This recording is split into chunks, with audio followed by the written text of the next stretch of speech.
The Florida State Seminoles are rolling on the recruiting trail.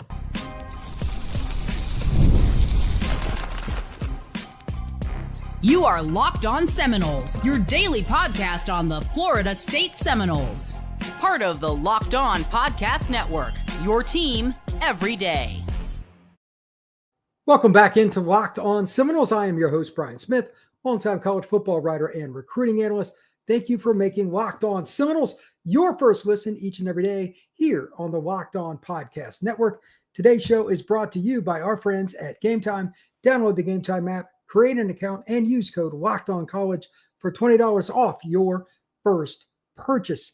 Today, I want to go over where Florida State is at with regards to not just getting Chauncey Kennon today, but an overview of the class, answer any questions. I'll get into the chat a little bit later.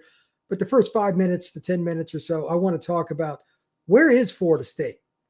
What is going on with the Noles right now? Because adding Chauncey Kennon, I think a lot of people expected that, to be really honest with you. I know that I talked about him for probably the last 5 months in some capacity because he's a kid they just had to get. Grew up a Florida State fan. There's a kid that is not just a good football player, but somebody that was recruited nationally. Georgia recruited him. Florida, Miami recruited him. He could have went to numerous programs. LSU wanted him. If you've got a kid like that in your own state who grew up a fan of your program, you've got elite DB coaches, it's got to work out. So I want to talk a little bit about that, what the impact is for the Noles. And I'm also going to discuss why this DB class, combined with a couple of the others, could potentially send Florida State back into that dominant era of defense, like long term. They got the right defensive coordinator. They got a good defensive staff. They could get back to that. And it's been a minute. I mean, Florida State's had some good defenses recently, don't get me wrong, but they haven't been dominant week in, week out, where teams feared you. Adding players like this and just putting more bullets in the gun to finalize what you can do, that's how you get there. You out-recruit your competition. We have better guys than you and more of them. It's not just like your starting lineup here. Like Florida State used to run waves of guys at people. That's what adding a Chauncey Kennon does. He's going to have to earn his way up. But anyway, to make a long story short, if you look at Florida State over the last 10 years or so, the up and down nature of some of the things that have gone on in recruiting and everything else that they've tried to do with the portal and all that, you could reduce some of that with recruiting guys like Chauncey Kennon. So getting him today was huge, and getting him over the likes again of Miami, Florida, Georgia, LSU, etc., is really important. Now let's talk a little bit about the class overall. I'm just going to use one barometer here. 24/7 has Florida State's class ranked number 11. As the number 11 class in the country, it's been a minute since Florida State was in that boat too. Got my iPad here. I'm just going to kind of go over a few of the guys and a few of the things in general they have. Like they've got a quarterback, they've got a running back, they've got several receivers committed. This group, depending on how you want to rank, like you could say 5 receivers, 1 or 2 could end up on defense too. They got 5 DBs, defensive lines. They got 5. They've got a balanced class. Who knew? They're still waiting on a couple of guys for decisions O-line, but that's typical. This is one of the best classes, like from a balance perspective and a talent perspective, since 2017, 2016, somewhere in there towards the end of the Jimbo era. This is why recruiting matters. Like you can quickly change your roster. At the transfer portal, I get that. But when you build from a group that all want to play together, they know each other, it also matters from that perspective as well. It's not easy, to put it mildly. It is not easy to do this. I get it. But Florida State put them, not just in the last 6 months, like this is a year-plus process. But when the new coaches came in, the last 6 months or so was most important. All those junior day visits, all that stuff, those kids, they get on campus over and over again. That's why you get these commitments. Here are a few of the guys. Let me see if I can find just a few of the commitments, like in the last, I don't know, let's say, month and a half, a few of the guys in general that have committed. Obviously, Jaden O'Neal, the quarterback, they flipped from Oklahoma. You got Chauncey Kennon. Those are two very, very important commitments. You got Ernest Rankins. That's a really important commitment. Florida State's overall group, I mean, Jay Timmons, Xavier Tiller, Brandon Bennett, you get all these guys in the summer because you put in the work long term.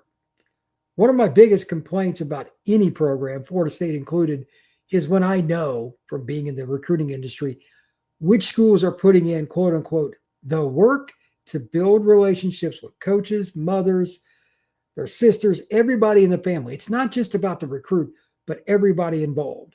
And Florida State has done that. Let me give you a couple of specific examples, like kids that I know, they really did a great job. Devin Carter from Face-to-Face Conversation, they put in the effort there. Ernest Rankins, that's a kid, also ironically, they beat out Auburn for. I thought he was going to Auburn. Auburn does a really good job recruiting that staff. They've gotten beat up a little this year, but they do a good job. Jay Timmons, a kid that's got connections to Florida State. He committed to Indiana early, but they stayed on him to flip him. Ephraim White, that's a kid that was the first commit. He's had Notre Dame come at him. He's had NC State come at him. Florida State has stayed on him. James Carrington, a kid who plays in California. That's not easy to get a kid like that. He's committed. Jason Lopez, he could have went to Miami. He's local to that area, one of the best slot receivers in the country. He committed this summer. Florida State staff has earned it. And if there's anything that I know right now, Florida State hasn't had something like this in a long time. I can tell you, somebody that works in media, it's a lot more fun when people put the work in like this, and then the results come. We can talk about it positively. We can talk about it from a perspective of, hey, this is what it's supposed to look like. It's Florida State. It's great to be back to that. I was very fortunate when I started this channel. It was August of 23, right before Florida State went on that great run a couple of years ago. I was blessed, but I missed the recruiting stuff. It was just straight into the middle of fall camp, and then boom, here we go. Now, we've had some lulls because recruiting's been so up and down. I still talk about it, but it's not as much fun as doing what I'm doing right now. I can assure you that. This is a heck of a lot more fun. This is a blast. So with that, when we come back, I'm going to get into the chat. I'm also going to talk about what I think is next for Florida State. There are a couple of things that I need to get into, and then I'll just answer some questions and talk a little bit, just a little bit, about Florida State heading into the 2025 season. Obviously, in case you've forgotten, that very first game, yeah, it's against the Alabama Crimson Tide. So when we come back, all of that here on Locked On Seminoles. We've all been there, logging on early and waiting forever for concert tickets to go on sale, only to lose your spot for a show you've been dying to go see. Live music should be about making memories, not dealing with the stress of ticket shopping. That's where Game Time comes into play for you. Game Time makes it easy to get concert tickets faster and do it with prices that actually drop as it gets closer to showtime. And you can save up to 60% off with their killer last-minute deals on Game Time. So I know that for the longest time, there wasn't a great way to do it. Some of these apps that have come out for all kinds of different things help in the world, but I don't think I've ever found something as easy as Game Time. A couple of clicks, you just type in what you're looking for, the name of a band, and you're there. Click on a seat. You can get the view right there on your phone to see what it is that you're going to be looking at, the stage, how far, the angle, all of that right there from your phone. Take the guesswork out of buying concert and show tickets with Game Time. Download the Game Time app, create an account, and use code LOCKEDONCollege for $20 off your first purchase. Terms apply. Again, create an account, redeem code LOCKEDONCOLLEGE for $20 off. Download the Game Time app today. Last minute tickets, lowest price guaranteed. Thank you once again for making Locked On Seminoles your first listen each and every day. We're closing in on the college football season, but we're also in the middle of recruiting season. So make sure that you sign up, hit that subscription, make sure you like this pod and share it with everybody. Let's talk a little recruiting before we get into the 25 season. Overall, right now, the only spot that I see this class not being where it needs to be, and again, it's it's just July, is O-line. They got some guys that are waiting on decisions, and I can assure you, Florida State is working to get other guys that are not committed to them, but maybe committed somewhere else to try to join the fold too. There's always a chance of a junior college kid or somebody else coming to the front at some point as well. But the main guy that is key here is Wilson Zaire, offensive lineman from Raven Gap up in Georgia. He can play tackle. Bama wants him. Georgia wants him. Auburn wants him, etc. Florida State, some people are predicting him to end up with the Noles. If I am correct off the top of my head, his brother played at Auburn, but that's also where current Florida State offensive line coach Herb Hand once was. I think those timelines overlapped. I could be wrong, but I believe they did. And to be honest with you, it would be really nice for Florida State if they could get into the habit of signing multiple offensive tackles in every class. They got Ionata, guy that's got a lot of heritage with Florida State, and his family, uncle, dad, etc., played for the Noles. That would be a great start. If you can get those tackles, you got Mario Nash Jr. last year, etc. You got Lucas Simmons on campus. Look out. Florida State's actually building depth at the offensive line position, and especially at offensive tackle. I've said it a bunch of times, and I'll say it again right now.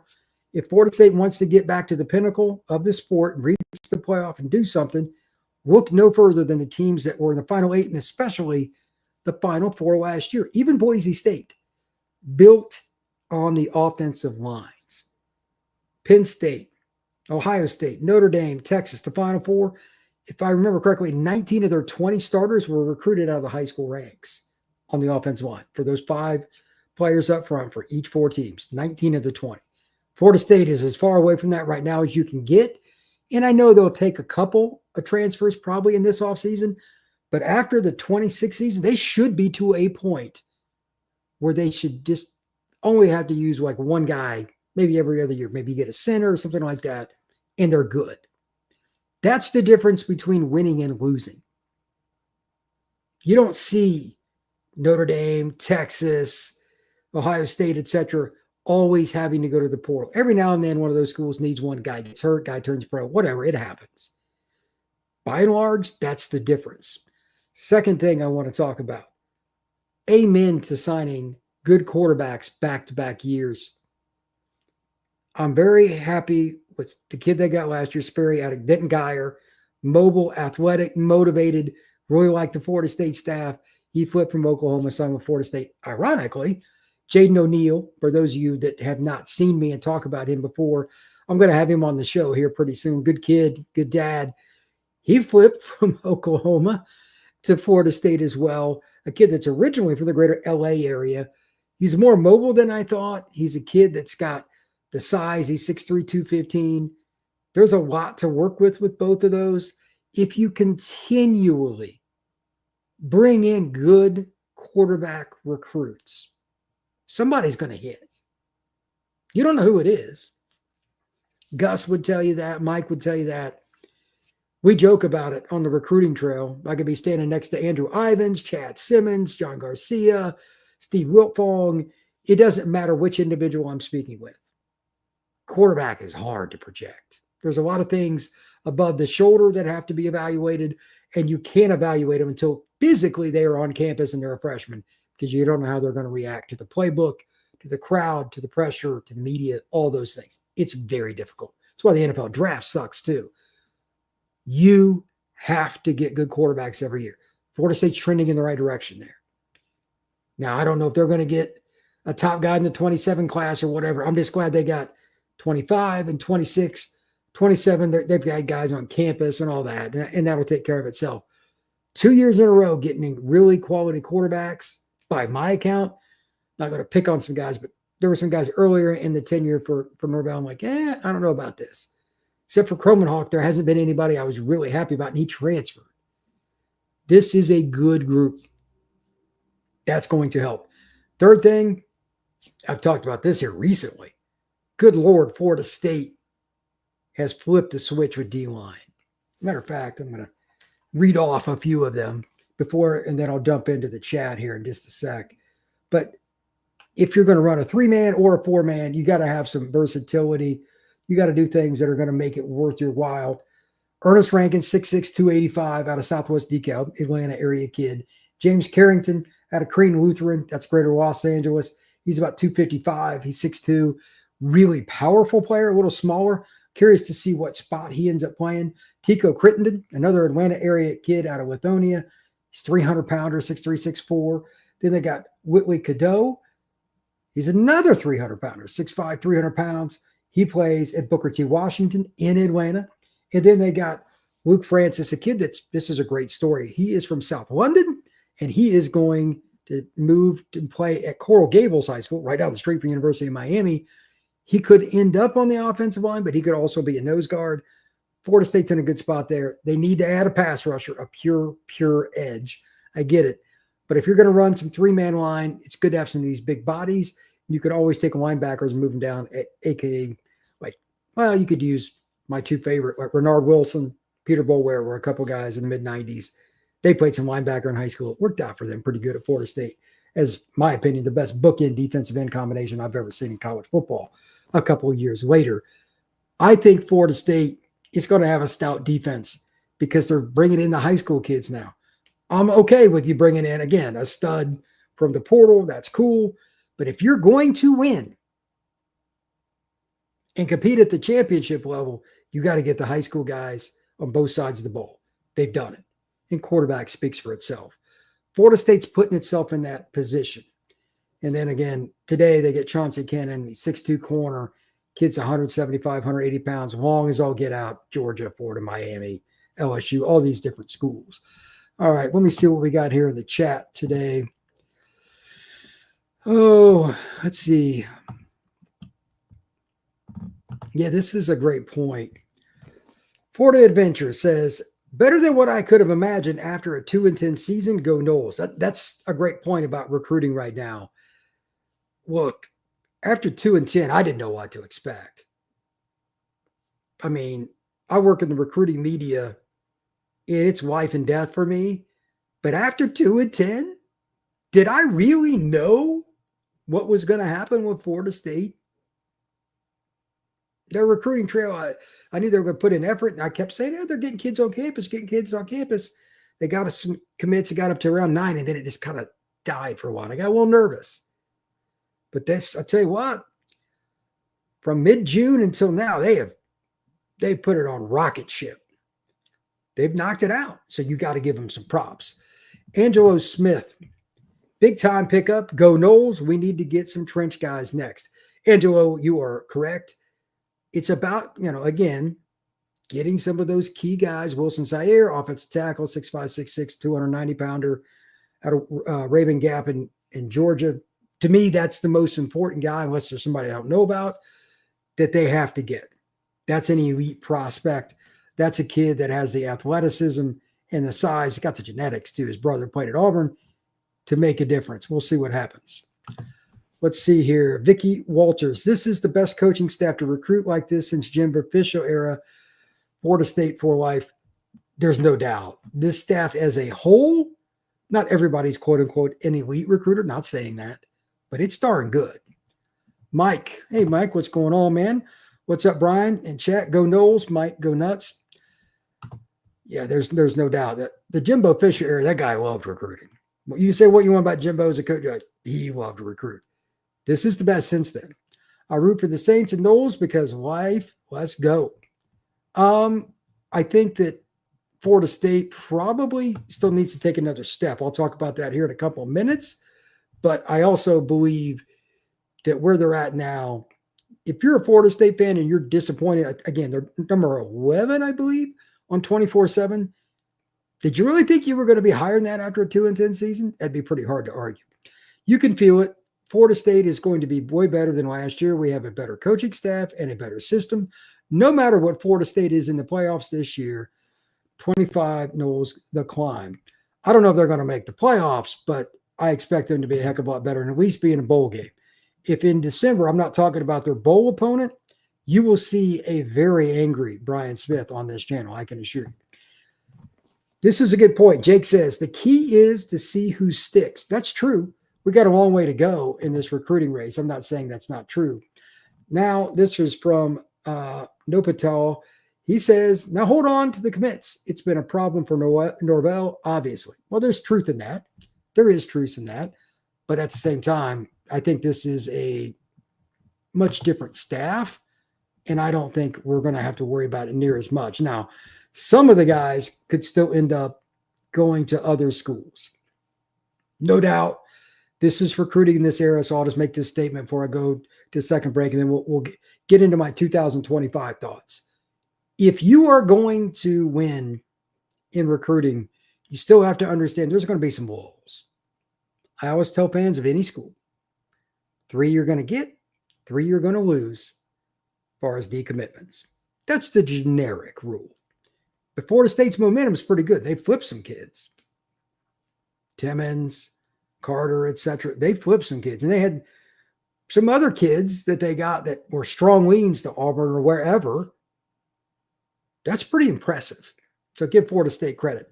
When we come back, I'm going to make a few predictions, talk a little bit about 2025. That is next here on Locked on Seminoles.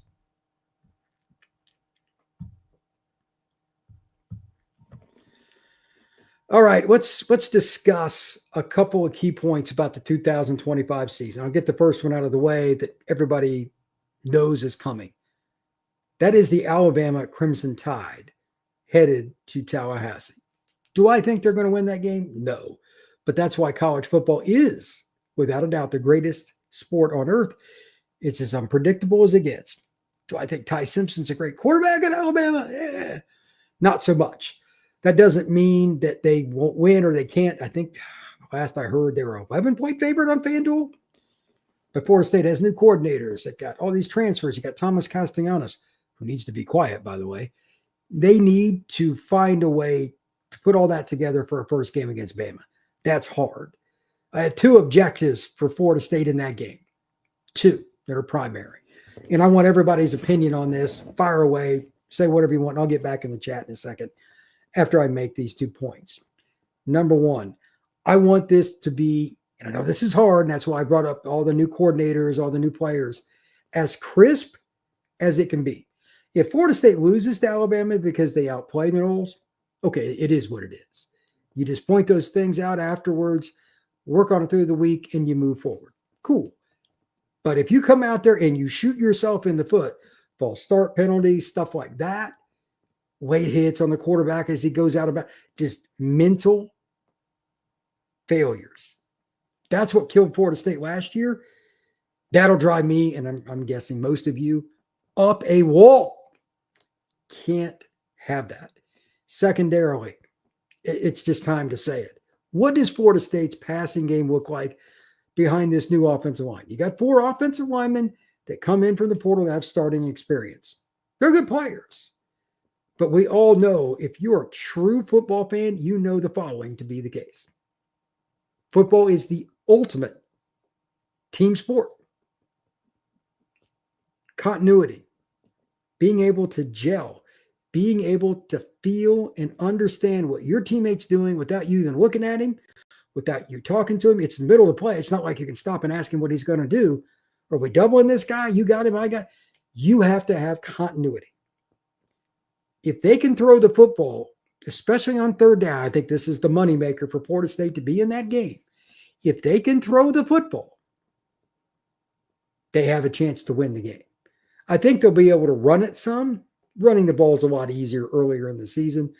Bama's starters on the defensive line are pretty good. I've heard mixed reviews on what they think of depth, but they got to, I know a lot of the guys on their depth chart, they must have some guys that just don't want it bad enough because it's not a talent issue.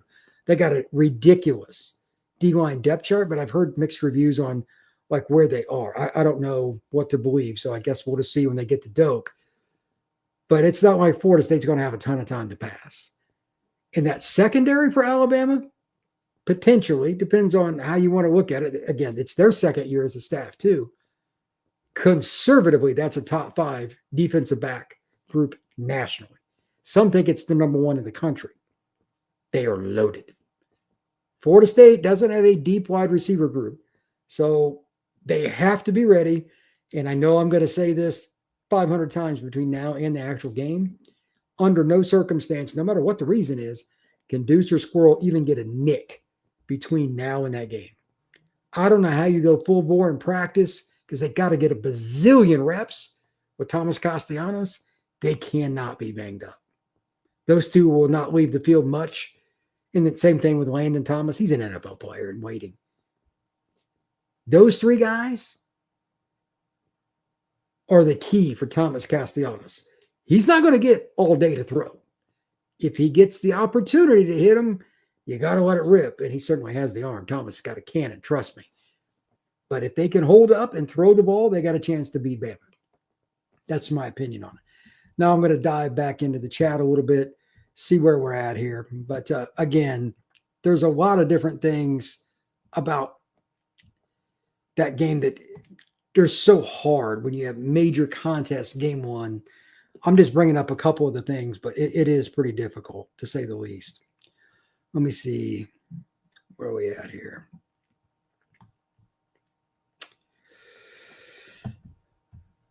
Let's see here. Quentin Woodward. We need to be confident in our Noles. I think we will be okay this year. Quentin, I think okay is probably the best word. My definition right now is this. I've got Florida State at 7-5. It's the conservative down the middle answer. The schedule is not daunting. Notre Dame comes off the schedule. They don't play them. You've got Miami. You got Florida, your traditional rivals. Okay. Got to go to Clemson. That sucks. That's probably the hardest game by far. They got NC State. Unfortunately, it's the week before Florida. Get into that way later, maybe start talking about that in October. But it's not a daunting slate. If you get some continuity, like I was talking about with the passing game early in the season, 8-4, 9-3 are possible. But I just think they're going to have to win a lot of close games. Again, new system on offense, new system on defense. There's going to be some cluster moments. It's inevitable whenever you flip not one, but both coordinators. I know no fans want to hear that, but it happens at the pro level too. Football is a slow-moving object when you flip things around, especially when you have a defense that's got a lot of moving parts. Like, it's not necessarily super hard from what I've heard, but it's a different scheme. There's more zone, which is more difficult than man, obviously, and they're going to use more safeties. So there's going to be different personnel and everything. Offensively, Gus's ability to run things pretty quick, I think will take hold. I've seen how that looks when he went to UCF. I was there covering it. He does a really good job, and Castellanos knows it. I think the offense, believe it or not, will adjust quicker than the defense. But that's just because of the way Gus operates, and Thomas already knows it. I mean, he's already been in that system. He knows it. We'll see. Let's see. Vicky Walters. We do have to win in-state rival games and at least win the ACC conference. If they win the ACC, I will be shocked, Vicky. I mean, I love your enthusiasm, but I don't think Florida State's going to finish in the top three. Miami, Louisville, obviously Clemson, etc. Those are the best teams. We can say what we want. Those are the most likely. There's a few other teams you could throw out there. Like some people talk about Virginia Tech last year. Maybe this will be their year. Somebody else, Syracuse, whatever. I think Florida State needs to win some games beyond what I'm talking about, especially to make fans happy. But Clemson is probably a top 5 to 8 team. I think they're going to win the league. I think they'll be by far the best. We'll see how it goes, though. K-Jack, they're great. I like when Kennon said he's shutting down his recruitment. Both corners shutting down. That's good. Yeah, well, they need that. Like, too many recruits commit, and then they really aren't committed. Chauncey Kennon saying that, or anybody else that's a top-line guy, that's important. It really is. This is from Michael Ratliff. I see a few defensive players from the South Florida committed to Georgia. Is there a chance for a late flip if we're successful? Of course. Two things on that. If you have a good season, you're going to gain the attention of recruits. It's a forest for the trees thing. Don't make it too complex. But if you're going to flip kids, Georgia's not the one you want to try to flip. They do about as good a job as there is. And whether FSU fans want to hear it or not, Georgia's as good a program as there is in the country.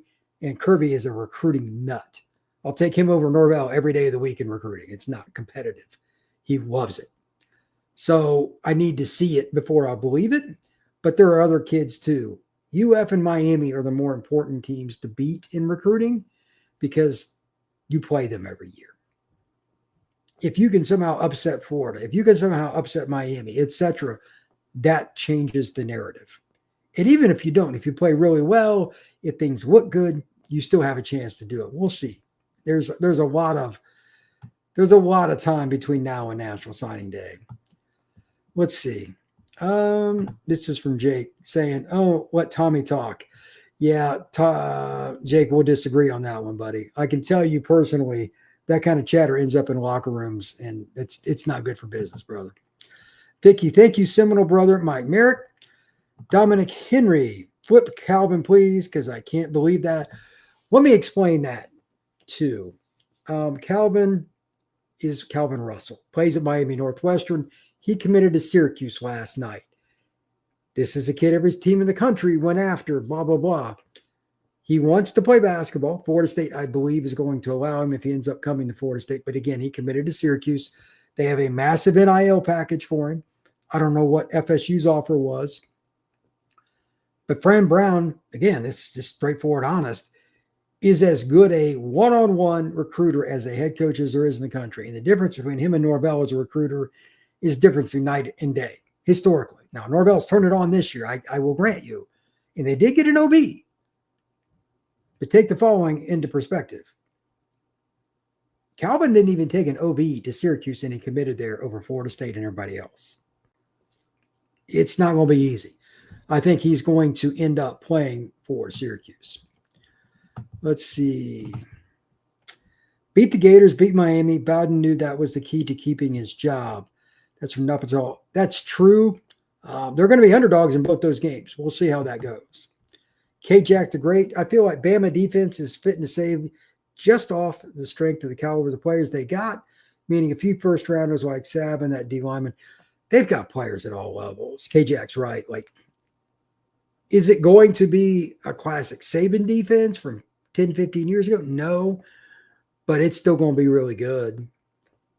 And they've got skill players. And I'm telling you, I know what Ryan Williams looks like live, right, coming at me, running a 40.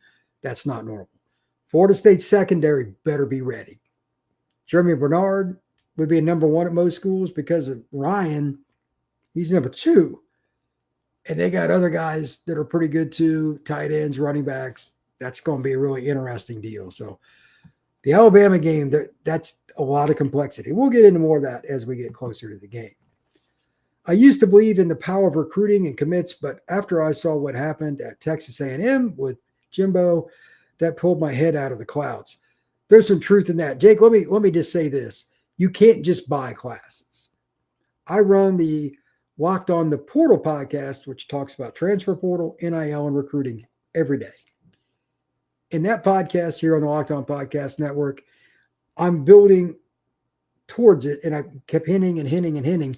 But right now, there's only about 5 to 8 schools that can really win the national title, and that's because they not only get elite recruits, it's how they get them and why they keep them. Because of the relationships they build with kids, they use NIL. They do, but they don't have to spend as much as other schools and still get the kids because of the relationships and how well they coach. Kids trust them. Call it the hometown discount, whatever. It's just true. Penn State, Clemson, Notre Dame are probably the 3 best at it. Georgia's definitely up in that group. Sound familiar? Where are those programs at? They're top 5, top 8 schools. Until schools, A&M certainly didn't do it, can get elite classes without buying guys from all over. Because as soon as something goes wrong, those kids, especially if they're out of state, they hit the road. Texas A&M had a bunch of guys cashing checks. It was stupid, and it's why they lost. It's a great point that you brought up, though. Vicky, this is going to be the same team from 23, but faster. Watch what I tell you now. I hope you're right. I will be the first one to tell you that I'm glad you're right if that comes to fruition. No Patal, look back at Jimbo's great classes. He had some misses too, but boy, did he hit a lot. There's no doubt. Jimbo was an elite recruiter. Absolutely loved it. He would be at a golf event or something. He'd go over on the side and call guys. Literally. He's not normal. Alan Donovan, go Noles, DBU always, keep recruiting. K-Jack, I feel like we can beat them. I just don't like my game calling situations sometimes. Like going for it, make Bama drive down the field, new quarterback starting first start. That's true. Again, the quarterback for them, it's not even totally settled. They got a lot of talent, but their really talented guys are young. One's a true freshman, one's like a redshirt sophomore, and has never really played. Doak Campbell Stadium is not friendly for your first start. Not last I checked. So with that said, we'll see how it goes, but that's pretty rough. Next up here, I don't like the 2 Friday games. Seems like we always have some problems with those. Let me explain that. Just so people know, and I'm not saying that Napatala doesn't know this. The schools don't have any say in when the games are anymore. I mean, like none. They really don't. Like Ohio State, their fan base hate all the noon games, but Fox has a bunch of games that they do really well with at noon. And Ohio State's the biggest draw in the Big Ten, and they've got that conference. Yeah, too bad, Ohio State. Same thing with Michigan. Same deal. With Friday night games, it's just a way for more TV advertising. Everybody's got to play some. Florida State's got a couple of them this year. William McMillan. Are we still getting that offensive lineman that was trending to Florida State? That's the kid I talked about a little bit ago. We just got to wait for him to decide. I don't know this date. Wilson Zaire is his name. Really good player. I don't know. Bama, Georgia, Auburn, and a bazillion other schools have offered him. We'll see if he carries that out into the fall or ends it this summer. It's Castellanos. It's Castellanos. The L's have a Y sound. Castellanos. Rod Stoudemire. This staff is so much more active on the recruiting trail. Now, Mr. Hand, let's get on with the offensive line. No doubt about it. No doubt about it. Can we flip that kid from Thomasville that committed to California? It's possible. I mean, I've talked to people around that program. Anytime a kid that lives within an hour of your campus, there's a chance. There's a chance. And how does Cal do this year? It's Cal. No offense. It's Cal. I don't have a lot of faith in Cal. I doubt anybody here does either, but that's just my opinion on it. So it is what it is. Let's see. Oh, Jerry Ingram. One nation under God in the land of Florida State football. Go Noles. Well done, Jerry. Well done. What's your opinion on the record for Florida State this year? Tentatively, I've got them 7-5. I need to get some kind of direct feedback from fall camp, which I don't think I'm going to get. Florida State is, especially playing Alabama, it might as well be Fort Knox. They're not going to talk to the media. Anything that any coach, Norvell or anything says, I have to see it, or one of the other guys see it in a practice, and they're not going to show anything. So I'll probably stick with 7-5 until otherwise proven. Quentin Woodward. Honestly, how would our DBs match up with the Alabama receivers? I don't think anybody's covering Alabama's receivers. Ryan Williams will be a 10-plus year NFL player. Nobody is covering him. He ran 10-3 when he wasn't healthy as a sophomore in high school. Yes, I said that. 10-3 is sophomore. Not healthy. And he's got moves. You're not covering him. The thing they have to be able to do, and this is the part where fall camp comes into play, they're going to this 3 safety system. You're not going to play man against Bama with Ryan out there and it go well. I know that Sertan doesn't like hearing that, he's more of a man guy. You got to find a way to mix coverages after the snap. Ty Simpson throw the ball to the wrong color jersey. You got to fool them. You're not going to out-talent them. Ryan Williams will be by far the best player on the field. He's going to be an NFL long-time player. They got to figure that out. That is super complex. Let's see.